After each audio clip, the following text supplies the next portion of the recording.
So right now it looks high. Well, new concerns about the flu. It is spreading rapidly in some parts of the tri-state. Yeah, infection control experts say in some areas the number of cases reported has literally jumped 40% in just the last week. Medical reporter Liz Bonus joins us with what we can do, if anything, to try to avoid having it hit your family. Liz. Good afternoon. It got a later start this year, but especially in northern Kentucky, in that area, the number of cases did make a sharp jump in the past week. They've gone from 271 cases last week, 372 this week. That's that almost 40% or 37% jump.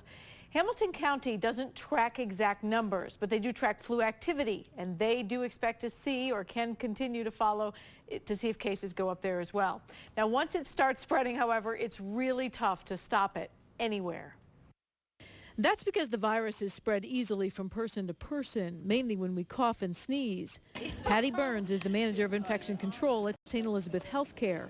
She says the good news is that it's not too late to get the vaccine against the flu, which does appear to be a good match this year. The bad news, with exposure, the flu strikes suddenly.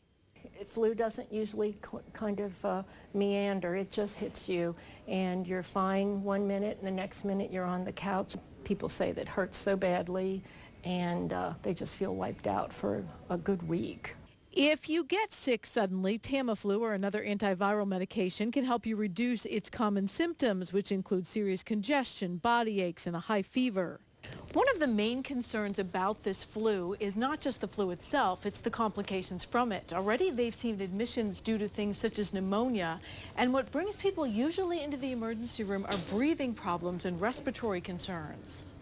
These graphs from Hamilton County show some spikes in the last week from things such as hospital admissions. The red line is this season. The black line shows that still, overall, these are lower than last year. But the big news here, according to Burns, is that the flu has hit quickly. For weeks, maybe they've been coming in to see a case or two admitted in the hospital. A couple weeks ago on a Monday, we had 23. It's a big jump. Now, keep in mind, the reason she said a couple weeks ago is these stats are always a week or two behind. She doesn't know yet if we've even peaked. So far, cases still climbing. She said, we never know if we're at peak until you start to see the down, and so far we're still on the up. So you want to be aware, a colder virus comes on gradually. You can work through it. The flu hits you like a Mack truck. That's the distinct difference. And if you've ever had it, you exactly know it, and you'll get a flu shot next year, I guarantee. We're all good.